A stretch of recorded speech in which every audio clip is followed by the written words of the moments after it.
Ce jour dédié pour l'élévation de l'âme de Yosef William Naim Ben Heria, de mémoire bénie, donc c'est aujourd'hui le 19 Reshvan, l'anniversaire du décès. Ok, dans le cadre de notre rubrique Les joueurs de la Paracha, Parachat Chaye Sarah. Chaye Sarah, il y a deux sujets principaux dans cette Paracha.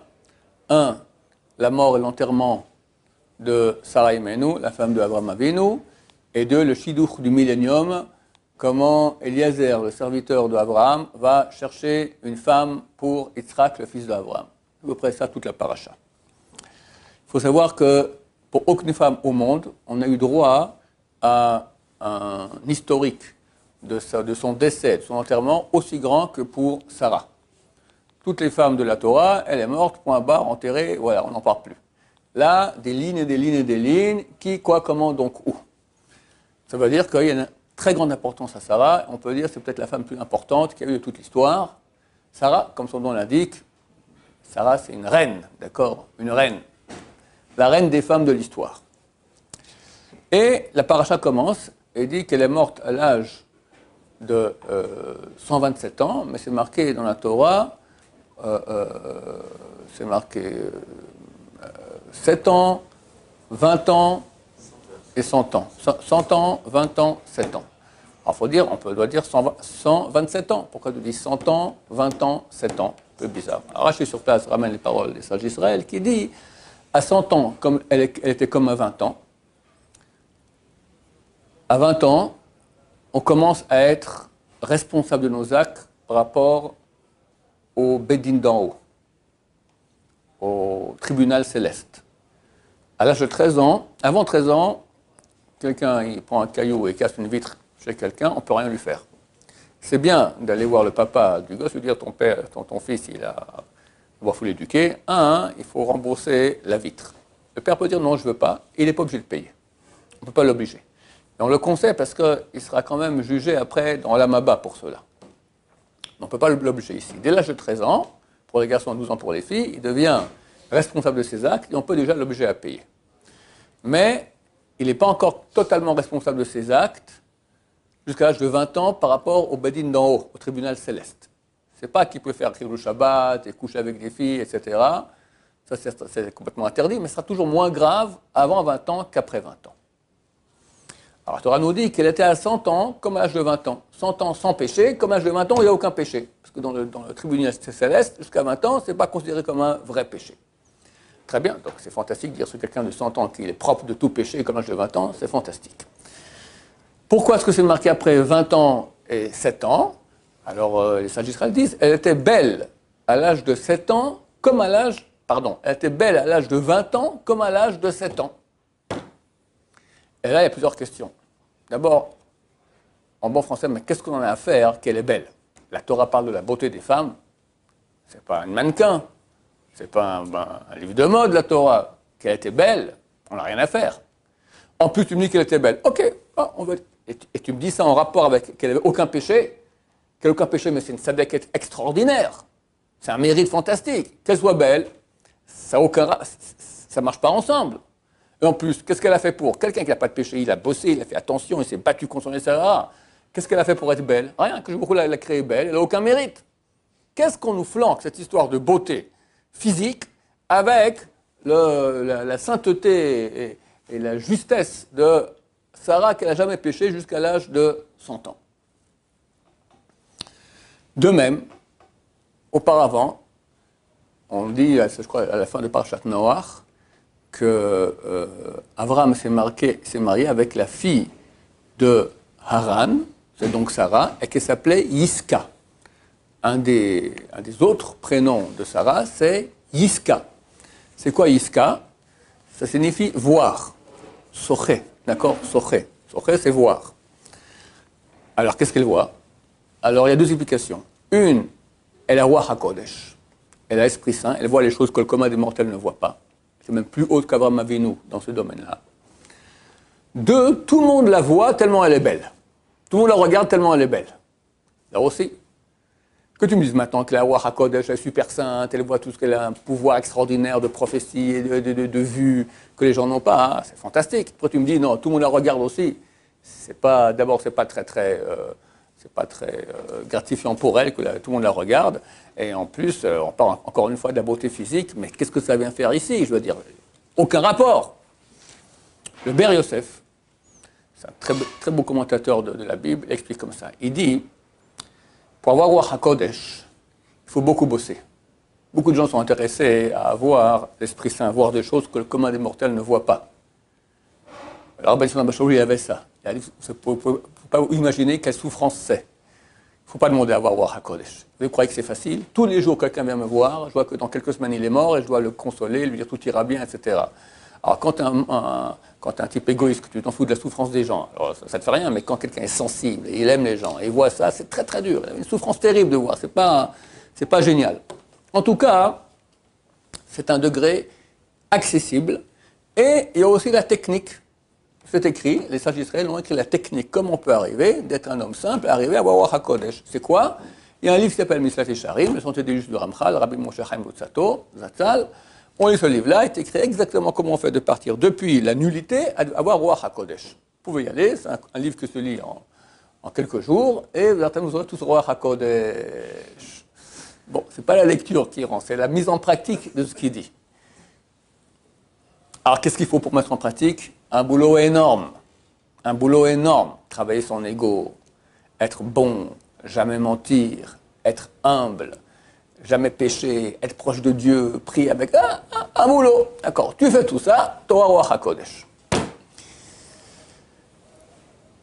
Il est clair que pour accéder à ces niveaux spirituels, plus quelqu'un aura une attirance vers le monde physique, moins il pourra arriver à Ruach HaKodesh. Ruach HaKodesh, c'est l'Esprit Saint, c'est la sainteté. La sainteté, c'est le contraire de tout ce qui est jouissance physique, tout ce qui est profit physique. C'est exactement le contraire. Tu ne peux pas avoir les deux à la fois.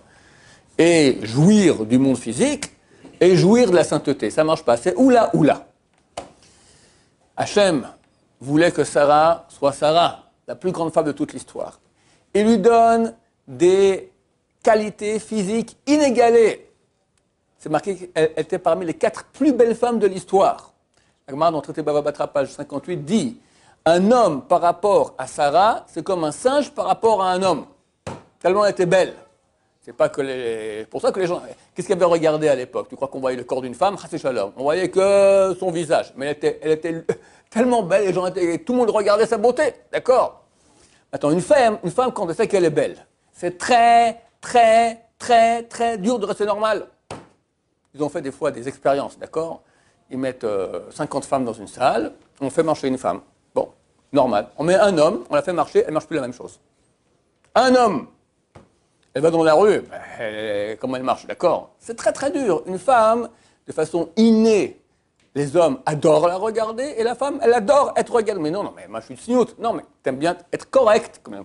Correct. Pourquoi correct? Quelque part, c'est important pour la femme, son paraître. Sarah Imenou, qui est tellement belle, c'est une épreuve.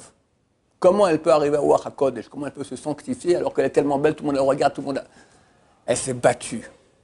Elle est arrivée à un point où elle était comme une fille de 20 ans qui a 7 ans. À 20 ans, elle est belle. Elle, c'était comme une fille de 7 ans. Une fille de 7 ans, elle regarde si elle est belle? Non, s'en fout complètement. À 20 ans, elle était belle à 20 ans. Si elle était aussi belle à 20 ans, je ne te dis pas comment elle devait être. D'accord, une déesse. Elle était à 20 ans comme à l'âge de 7 ans. Ou allô, ça m'intéresse. Le physique, on finit tous dans la tombe. On finit tous dans la tombe. Qu'est-ce que j'en ai à faire maintenant du physique? Laisse tomber, c'est rien. C'est ça qu'on nous dit la Torah. Elle était à 20 ans comme à l'âge de 7 ans, que ça lui faisait rien de rien, bien qu'elle était extrêmement belle. L'importance de la spiritualité par rapport au côté physique. Ça, c'est le premier sujet dans le parachat. Deuxième, le Shidduch du millénaire. On ne va pas en parler trop. En 2 mots. Eliezer, serviteur d'Abraham, doit choisir la femme qui va être la mère du peuple d'Israël. D'accord? Abraham a un fils du qui va sortir le peuple d'Israël, c'est Yitzhak. Il faut que cette femme elle soit impeccable. Comment on vérifie? Comment on vérifie? Alors il arrive, il fait une prière à Dieu, il dit, la femme à qui je demanderai maintenant de me donner à boire, et elle va de elle-même se proposer à donner à boire à mes chameaux, c'est environ 300 litres à verser pour les chameaux, il faut les puiser dans le puits, etc., c'est elle. Elle n'a pas fini de parler, elle sort, Et elle lui dit, tu peux me donner un peu à boire? Volontiers. Hop, elle descend, tac, rapidement, elle donne à boire. Ok. C'était quoi cette histoire-là? Alors, le Beth Halevi l'explique comme ça. Il dit, il a voulu voir si elle était d'abord bonne, et ensuite, est-ce qu'elle est aussi intelligente? Parce qu'on peut être bon, mais idiot. Alors, tu veux être bon, mais tu es complètement de travers. Par exemple, tu veux donner de l'argent à un pauvre, tu viens devant tout le monde, tiens, je sais que tu as besoin d'argent, prends 500 euros. Le pauvre, il rougit complètement devant tout le monde. Ah ouais, tu as fait le message, j'ai donné 500 euros, il pourrait être content. Mais le pauvre, il ne veut pas que savoir, devant sa famille, devant ses enfants, devant tout le monde, tu lui donnes comme ça. Alors, tu es bon, mais tu es idiot. D'accord? Alors, il voulait voir si elle était bonne, mais aussi sage. Comment? Elle lui donne à boire. OK. Maintenant, vient un étranger, demande à boire, il boit de l'amphore. D'accord? Qu'est-ce que je fais maintenant du reste de l'eau qu'il y a dans l'amphore? J'amène chez moi à la maison, peut-être il a le choléra, le type, peut-être il a qu'est-ce que j'en sais moi, le Covid. D'accord? Qu'est-ce que je donne ça à ma famille? Alors, je vais verser ça par terre. Le type, on verse, t'as bu un peu, je verse par terre l'amphore, et il va devenir tout blanc. Qu'est-ce que tu me fais? Quoi? J'ai le Covid, je suis un malade, je suis un lépreux, ça se fait pas. Alors qu'est-ce qu'on fait du reste? Amener à la maison, je peux pas. Verser par terre, je peux pas. Bon, je vais donner ça au chameau. Mais là aussi, il va aller, pourquoi tu donnes ça au chameau? Alors il dit non, tu sais quoi? Je vais donner boire à tous tes chameaux, 300 litres. Et yallah, elle prend truc, et encore tac, et encore, comme ça, pendant 1 heure. Comme ça, le type va pas dire pourquoi elle a fait ça, parce qu'il y avait mes microbes. Non, il va jamais dire ça. C'était la vraie raison, c'est les microbes. On ne sait pas d'où il vient ce monsieur-là, d'accord? Mais on a camouflé ça en une aide extraordinaire de pendant 1 heure, 300 litres, comme ça, plus une pauvre fille, d'accord? Pour les chameaux.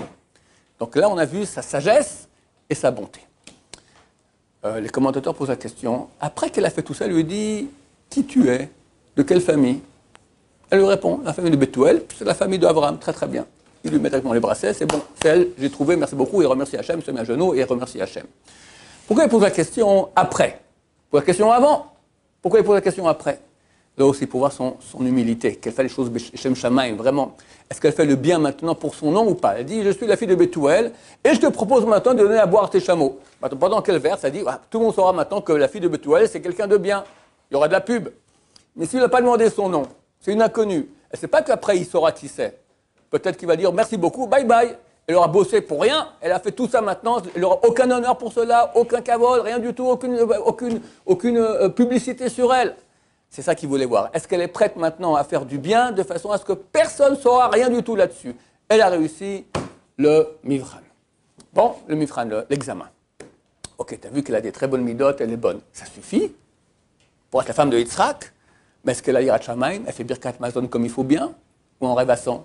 Elle prie comme il faut? Elle fait la bracha comme il faut avant de manger? Elle fait attention à la cache-route? Elle soit une tzadékette. C'est pas simplement qu'elle est gentille. D'accord? Il y a beaucoup de gens gentils dans le monde. Réponse, ça suffit.